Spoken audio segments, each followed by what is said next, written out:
দশমীতে নয়, দেবীপক্ষের সূচনার দিন হয় দশভুজার বিসর্জন। শুনতে অবাক লাগবে, কিন্তু ৩৬৭ বছর ধরে এই রীতি মেনে আসছে কর্মকার বাড়ি। আনুমানিক ৪০০ বছরের এই প্রথা। মহালয়াতেই দেবীর বিসর্জন। তারাপীঠ লাগোয়া খরুন গ্রামের রায় ও কর্মকার বাড়ির পুজো। মহালয়া মহালয়া মানে পিতৃপক্ষের অবসান, দেবীপক্ষের সূচনা। মহালয়া শুনেই পুজোর গন্ধ নিয়েই এদিন ভোরে ঘুম ভাঙে বাঙালির।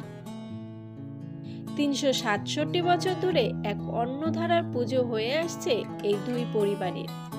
এ যেন দুর্গোৎসবের উল্টো ছবি রামপুরহাটের এই খরুন গ্রামের রায় ও কর্মকার পরিবারে।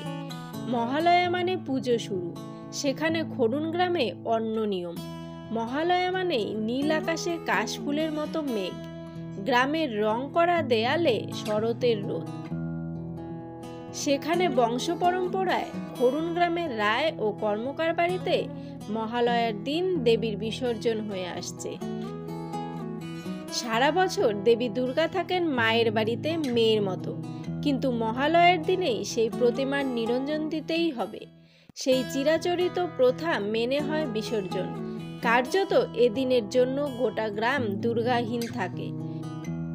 কর্মকার বাড়ির প্রবীণ ব্যক্তি সত্যপ্রসন্ন কর্মকার জানান, বংশ পরম্পরায় এই নিয়ম চলে আসছে। অমাবস্যায় মহালয়ার দিনে বাড়ির মেয়েকে নিরঞ্জন দিতে হয়।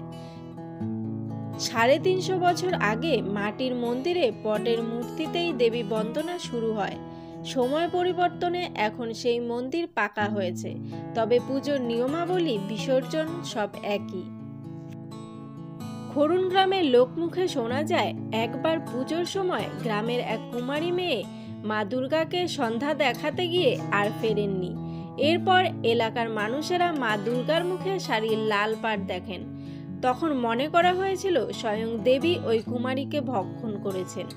তখন থেকেই মাটির মূর্তি গড়া বন্ধ হয়েছে। শুরু হয় পটের পুজো।